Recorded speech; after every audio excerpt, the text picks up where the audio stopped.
Good morning, everyone. Eva Medilek here. So happy to be here with you this morning.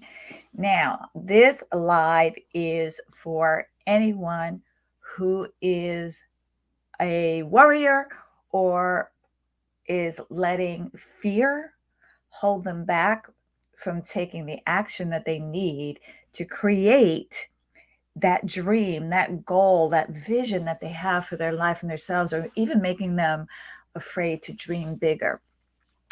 And I've been noticing a lot when I deal with my clients, as most of you know. And if you're new to my community, hey, welcome. I am a high performance coach. And basically, I help really busy entrepreneurs and professionals who are struggling not only with work life balance, but struggling to advance their career while managing everything they have, all of their obligations, if you will, especially if you're working a 9 to 5 job.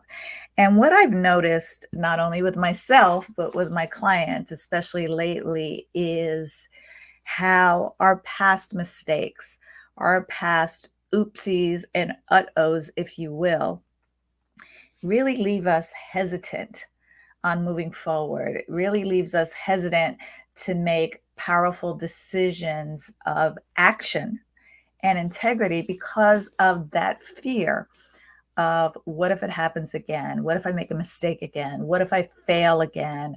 What if someone betrays my trust again? All of those fears. And when you focus on, especially things that didn't work out in the past, you actually live in fear. It leaves you unable to enjoy the present moment. And the present moment brings creativity and forward movement without that fear. Conversely, worrying about the future, the what ifs, what if it's going to happen again? What if it doesn't work out this time? The what ifs in life will keep you in a state of anxiety or will amplify anxiety that maybe you already have. And it actually prevents you from being able to enjoy the present, enjoy what you're experiencing now, and enjoy the creativity that the present, that focusing on the present will bring to you. It reminds me of, and I'm just going to give you an example. Let me put it to you this way. An example of how this really rang true for me. About 12 years ago, no, not 12 years ago. When was this? About around 2017, I would say. I was working really hard. I was a busy professional and an entrepreneur. So I was working a full-time job as a dental hygienist. I was an entrepreneur, so I was building my real estate investment company. And I was also, one of these women, super women, if you will, doing it all, the cooking, the shopping, the laundry, all of it. And as a result, I was burnt out, stressed out, overwhelmed, and exhausted all the time. And it affected my health. It affected my daily mood. It affected my relationship and my communication with my husband. And as a result of who I was being, as I was building, our relationship really became fractured. And the breaking point came when I accidentally discovered my husband's affair and that he was falling in love with another woman. And I realized in that moment that I had to own the responsibility for what was happening in my marriage. I contributed to the breakdown. And I knew that if we had a chance of healing from the hurt and rebuilding something new, that I had to take a responsibility and not just play the role of victim in that circumstance. Now, I'm sharing this with you because my husband and I both agreed to do the work that it would take, not only on our relationship, but on our individual selves, personal development, to grow into a better version of ourselves so that we learned how to communicate better, how to not hurt each other anymore, how to fight for the relationship that we desire and that we deserve. And what that took was a commitment from both of us. And the commitment wasn't to each other. Now, hear me when I say that. This sounds really weird a lot of times. The commitment was not to each other per se. The commitment was to the relationship that we wanted to have with each other, or the relationship that we wanted to have. Because when you put all of your commitment on a human being, I mean, all of your, I guess the right word would be commitment. When you put your commitment on that person, that's a lot of pressure for that person to be perfect and everything for you in every single way, shape, or form. People are human. We're not infallible. We make mistakes, right? Let me just pause for a second and let me just get a 1 in the chat if you're kind of following what I'm saying about committing to the type of relationship that we wanted. I wanted a loving relationship. I wanted a relationship where I felt heard, seen, heard, and understood. I wanted a relationship where we were kind to each other and respectful with each other. So that's the relationship I wanted.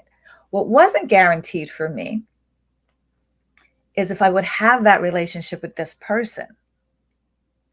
It's the person I wanted to have the relationship with, but there was no guarantee that that would be the person I would have this relationship with. And so those of you who are in relationships that are not giving you what you need from the relationship, it's time to take stock and look at what you desire, what you deserve, and is that person that you're partnered with creating that relationship with you? And I'm saying this because people will make mistakes. If I want a relationship where my husband is kind to me all the time and he has a moment where he is feeling stressed and overwhelmed and he says something in an unkind way, does that mean I'm out the door? No. It means that my husband is human and he will make mistakes and he will not perform perfectly all the time. The same goes for me. If he wants a relationship where his spouse is always listening to him correctly and I'm distracted and it's not the right time for me to hear what he has to say, is he going to that's it, I'm at the door? No. We're human. We make mistakes. We are growing in this relationship together. And that's where the action of intention and integrity come in. We're both working to be better humans, to be kinder people, to be spouses that listen to each other. That's the type of relationship we have. And so when this breakdown in our marriage happened and we were doing the work, I had to really I was feeling the hurt, right? The pain of betrayal, the pain of distrust. And how am I going to get that trust back? How are we going to move forward with me not always needing to check his phone, needing to check his messages, worrying about the future? Will it happen again in the future? Or constantly being reminded of the pain of the past, reliving the discovery of the text messages and reliving that discovery day and wondering, how he feels about her and felt about her and like all of the stuff. If I stayed in that pain of the past or that worry about the future, I couldn't build what I wanted to build for a better future. And that's what living in the present means.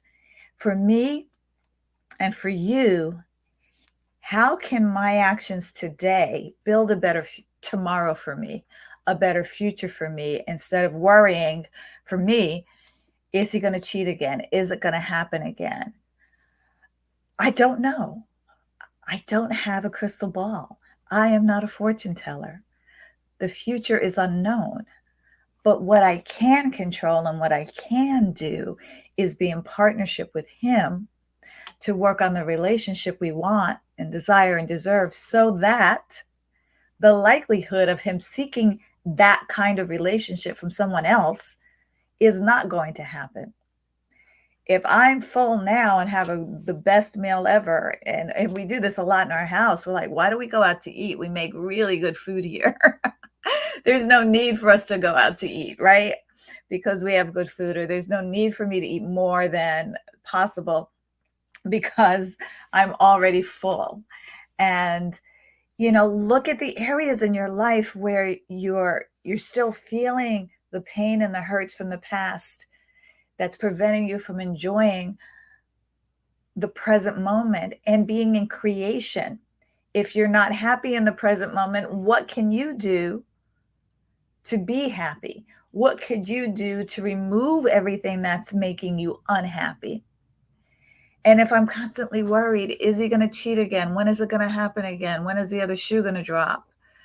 I can't enjoy what we have now, which is a fun-loving, kind, respectful, affectionate relationship that is the relationship that is near and dear to my heart. When I think about it, it does make me choke up a little bit, because if he hadn't cheated, we wouldn't have been able to build the relationship that we have now. It's better now. And I'm not sure that it would have been if we didn't have this major breakdown. So I use that as an example, but there's so many other examples in life that we can refer to. When my youngest daughter was really sick, I was scared, I was worried, thought she was going to die. And this was when she was like 5, 6, 7 years old. Well, she's 33 now and doing well. And yes, for a while I worried, would this illness come back and will it take her out? And yes, for a while I kept reliving the fear and the anxiety of not knowing what was wrong with her and what would happen. But I was determined at that time as a parent to give her the best life possible and do what I could to give her the best life with happiness and joy, and not live from that worry. Because literally the actions you take today really determine what happens 3 days from now. What you eat today, you'll feel for the next 3 days if you're not eating healthy. So really be intentional and conscious about how you live your present moments, the joy you want to experience and bring. What you do today determines your tomorrows. So really be conscious and present for today is the message that I want to give. So I'm going to now put my glasses on so I can see what you guys have been saying in the chat, because I've been a little bit blind.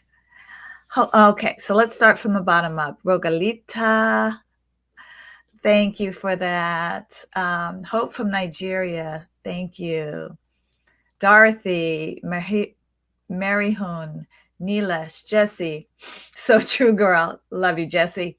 Dorothy, you got the job. Is that good? Is that good news? So we get to celebrate Dorothy Phoenix. Got the job. Yay, Dorothy. Joseph Stephen, amen. Some names I can't pronounce. I'm so sorry. But thank you, Maheda, Vuyokazi, Mirani. Thank you all for joining. And let's see, Musadar, is this a question? How to control the repetition of past movements what distracted us from the present? Control your thoughts, control your actions. And this is what I mean by that, because a lot of times, let me just be straight. Your feelings are the last thing to catch up. You're always going to feel the fear. You're always going to feel the anxiety. You're always going to have some trepidation. It's the action that precedes the feeling. I had to consciously be in the present all of the time when I started reliving in my brain the hurt that I felt from the discovery, or when I started worrying about, am I doing all of this work for nothing? Is he going to leave me? And am I going to want to leave him? Is it going to happen again? All of this stuff. But I had to stay in the action of integrity for what I wanted to create. And when you stay in that action of integrity long enough with intentional actions, your feelings will catch up. I'm no longer reliving those events in the past. I reference them because they're a crucial part to my story, and a story not shared doesn't serve. I'm not worried about my future. I really am not. I worry about other things now. Don't get me wrong. I'm not full of not worry. But if I'm worried about finances, for example, what actions can I do today to make sure that, tomorrow I can still eat and pay my mortgage and live in a warm house and have a nice bed. So it's really the action comes first so that you can build the future you want. I hope that answered your question and gave you some hope. All right, guys, that's my time. Went a lot longer than I thought I would. I just kind of got on a roll. So I thank you for joining me. And I'm going to be heading to Paris on Friday. So I think I'll be able to join again next week. Not really 100% sure, but I will do some live spontaneously here and there when I get there, because it's going to be an amazing trip. So have a good rest of your week, and I will talk to you soon. Bye.